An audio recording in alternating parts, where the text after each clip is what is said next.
Ilang araw matapos italaga bilang kalihim ng Department of Public Works and Highways o DPWH, agad nagsagawa ng inspeksyon si Vince Dizon sa mga flood control project, partikular na sa lalawigan ng Bulacan. Ito ay kasabay na nagpapatuloy na investigasyon ng gobyerno laban sa mga kontratistang sangkot sa maanumalyang paggamit ng pera ng bayan para sa mga proyekto. Ayan men kasi kasan men masanting ha. Oh, tibay wala tayong matupak Ito. Batay sa dokumentong ibinigay ng DPWH, nakuha ng contractor ng Wawo Builders ang isang flood control project na nagkakahalaga ng 96.5 million pesos na pinondohan sa ilalim ng 2024 General Appropriations Act o GAA. Ngunit may nakagigimbal na katotohanan sa likod ng mga proyektong ito. Ayon sa Wawo Builders, 2024 pa umano nila natapos ang River Wall project na ito dito sa Barangay Sipat, Plaridel, Bulacan. Pero nadiskubre ngayon ng DPWH na 3 linggo pa lamang ang nakalilipas ng aktwal na sinimulan ang nasabing proyekto. Ang tawag ko dito, patay na pinipilit buhayin. Wala na to ghost project ito Ito na ang pinakamagaling at pinakamabilis na contractor na nakita ko. Na 270 days ang schedule, natapos niya in less than 3 months. Na talagang ito, kahayupan na ito. Dismayado si Dizon dahil tila napilitan ng contractor na gawin ito matapos ang investigasyon ng mga maanumalyang proyekto. Sinabi naman ni Jojo Manansala, kinuha siyang subcontractor o foreman ng Wawo Builders upang simulan ng konstruksyon ng river wall. Ilang araw binigay sa inyo para tapusin? Ilang araw binigay sa inyo. Ano po, 1 month po yan 3 weeks patapos na po ako Ayon kay Manansala, wala siyang natanggap na anumang papeles o dokumento kaugnay ng kontratang ibinigay sa kanya ng Wawo Builders. Tanging pakyawan lamang ang usapan nila na nagkakahalaga ng 1.3 million pesos. Dahil dito, ipinasya ni Secretary Vince Dizon na sampahan ng kaso sa Department of Justice ang Wawo Builders at isama ito sa perpetual o habang buhay na blacklist ng DPWH. And all their possible affiliates. No, kung alam naman natin, minsan may mga kung sino man ang may-ari ng Wawaw, meron din siyang mga ibang lahat 'yon. Hindi lang kung mahanap namin yung mga kumpanya na sila din ang may-ari, kung sino ang may-ari ng Wawaw, pati 'yon papaban natin. Kasabay ng Wawo Builders, kabilang na rin sa ibaba ng DPWH ang SYMS Trading na gumawa rin ng ghost project na ininspeksyon mismo ni Pangulong Bongbong Marcos sa Bulacan. Samantala, pakakasuhan sa Office of the Ombudsman at sinibak na rin sa serbisyo ang mga sangkot na opisyal ng DPWH. Kabilang sina dating DPWH Regional Director Henry Alcantara, dating Officer in Charge District Engineer Bryce Erickson Hernandez at OIC Assistant District Engineer JP Mendoza. This is criminal. Mga hayop to mga taon to, hindi tao to mga to. Sa huli, gate ni Dizon, nasimula pa lamang ito at marami pang mabubunyag ng mga anomalya sa mga flood control project ng gobyerno. Kasabay nito, rerepasuhin din ni Dizon ang panukalang pondo ng DPWH para sa 2026 upang ito ay magamit sa tama. Itong project na to, bibigyan ko kayo ng kopya nito. No? Ito yung project briefer na galing sa DPWH. Galing to sa DPWH website. No? Project briefer to.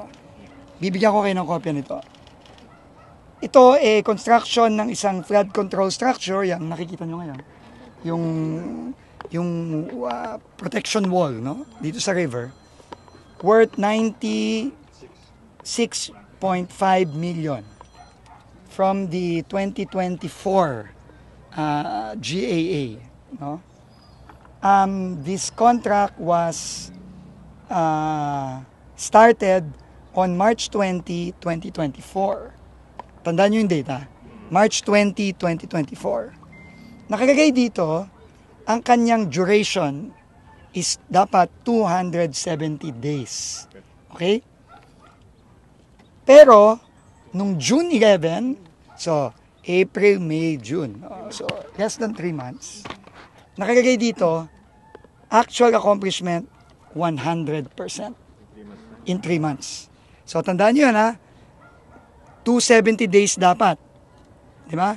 3 months, wala pang 3 buwan, nakalagay dito, 100% accomplished na siya. And kumolekta na yun, sir? Date collected, meaning nabayaran si Wawaw Builders, siya ang contractor, si Wawaw, July 21, 2024. So, 1 month after. So, 2024. Okay. So, yun ang background. Okay, yun ang background. Okay. Tinanong ko si Cap Oscar Gabriel, ang kapitan natin dito. Kailan ba nagsimula ito? Itong ginagawa, yun nakikita nyo ngayon. Kasi obviously, bago pa ng gawa yan eh. Diba? Ang sagot sa akin ni Cap, ang sagot sa akin ng mga kababayan natin doon, yung mga nakatira dito sa tabi, 3 weeks ago.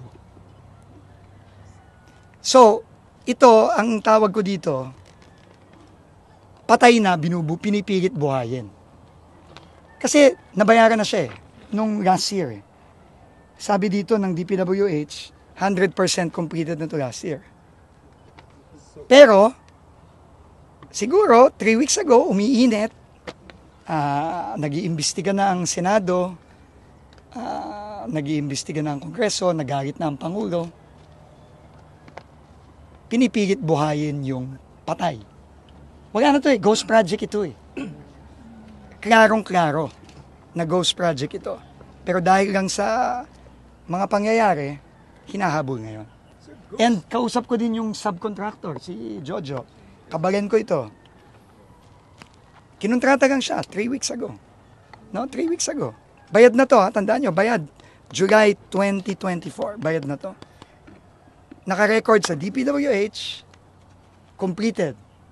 Ito na ang pinakamagaling at pinakamabilis na contractor na nakita ko. Na 270 days, ang schedule, natapos niya in less than 3 months. Ito na ang pinakamagaling na contractor talaga. No? Pero, ito talaga ang example nung sinasabi ng ating Pangulo. No? Ito yung sinasabi ng ating Pangulo. Na talagang ito, kahayupan na ito. Hindi tao itong mga taon to. Nakita niyo naman yung hirap ng mga kababayan natin dito. Gano'ng kadalas kang binabaha dito? Actually, never naman binaha. Last na pagbaha po is 1997. Oh, pero ngayon? Ngayon po, hindi naman. Hindi naman. Hindi naman. Hindi ka naman binabaha? Hindi naman. Hindi ka ba nagulat na may ginagawang flood control dito? Actually, hindi naman po kasi medyo, ito po kasing area ng Casa Vista is medyo mababa kaya may possible din May possible. baha. Oo. Pero ito talaga, wala to last year. Ito. Yes po, Wala bali yung mga dulo lang po at saka yung simula.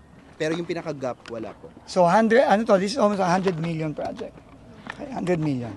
Ito talaga, ninakaw yung 100 million na yun. Ninakaw yun. Wala eh. Wala ito eh. Ngayon lang to nagkaroon eh. Ngayon lang hinari si Jojo eh. Subcon lang yan eh. Di ba? Wala siyang kasalanan. Naghahanap buhay lang yung kababayan natin na yan eh.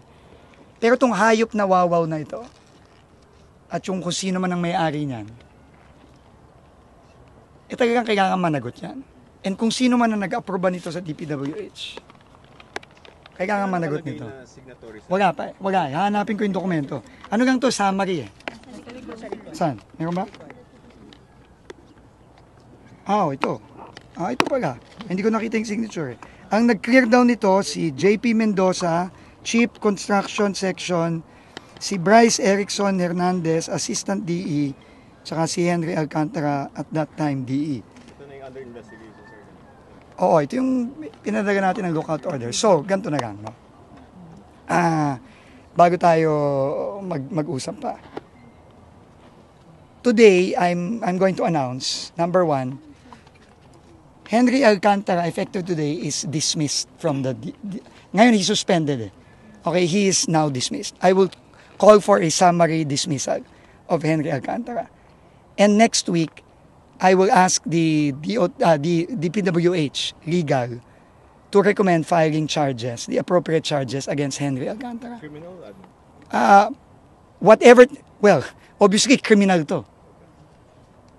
No, criminal to. I mean, pag nanakaw ito eh. 100 million. 100 million. 100 million. So si Henry Alcantara, dismissed, and we will recommend filing of charges with the Ombudsman.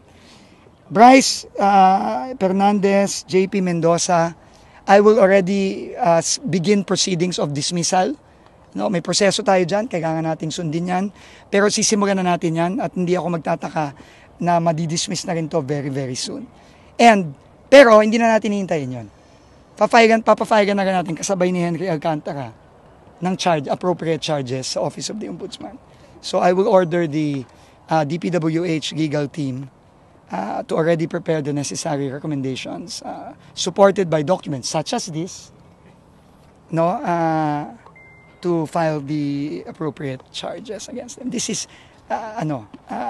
this is criminal. Mga hayop to mga taon to, hindi tao to mga to. Isa pa lang to, by the way. Isang project pa lang to. Finally, no, I will also order the perpetual lifetime blacklisting of Wawaw builders from DPWH and all their possible affiliates. No, kung alam naman natin, minsan may mga kung sino man ang may-ari ng Wawaw, meron din siyang mga ibang lahat 'yon. Hindi lang kung mahanap namin yung mga kumpanya na sila din ang may-ari, kung sino ang may-ari ng Wawaw, pati 'yon papaban natin. Papaban ko na rin, i-announce ko na rin, papaban din natin kasabay ng Wawaw yung SYMS, yung SIMS na gumawa ng proyekto na nakita ng ating Pangulo nung nakaraang mga linggo na ghost project din. Sinabi natin, no, pag ghost project, kailangan automatic perpetual ban, lifetime. And then second, we will also recommend the filing of charges with the Department of Justice against Wawaw builders and against SIMS. And all the people involved here, both those who are clearly dummies and the real owners or the beneficial owners, depending on the investigation of the DOJ. No, and later on, maybe the independent commission to be formed by the president. But let me just end with this. No, the president has repeatedly said, and this was his clear marching orders to me, that we must not allow this to happen anymore and to hold people who have done this to account. Hindi tayo papayag dito. Kawawa sila Cap Oscar, kawawa yung mga tao dito. Hindi nga alam ni Cap Oscar na may project pala dito eh.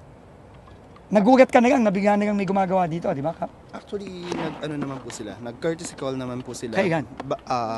3 weeks ago. 3 weeks ago. Oh, 3 weeks ago nga. Pero hindi mo alam na last year po to. Yes po. Hindi po. No, ginagawa siya. I mean, parts of it. Hindi. Yung parts, matagal na yan eh. Kita mo naman eh. Ang tagal ng gawa ng mga yun. Ano? Pero ito, 3 weeks ago lang tong segment na ito. Ito yung 100 million. Ito yung 100 million.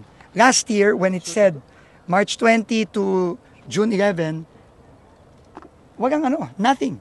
Sir, itong ikli na to, 100 million. Phase 2 na to, sir? Phase 2 na to. Hindi ko alam. Hindi ko alam kung anong phase ito. Ilang meters po yun, sir?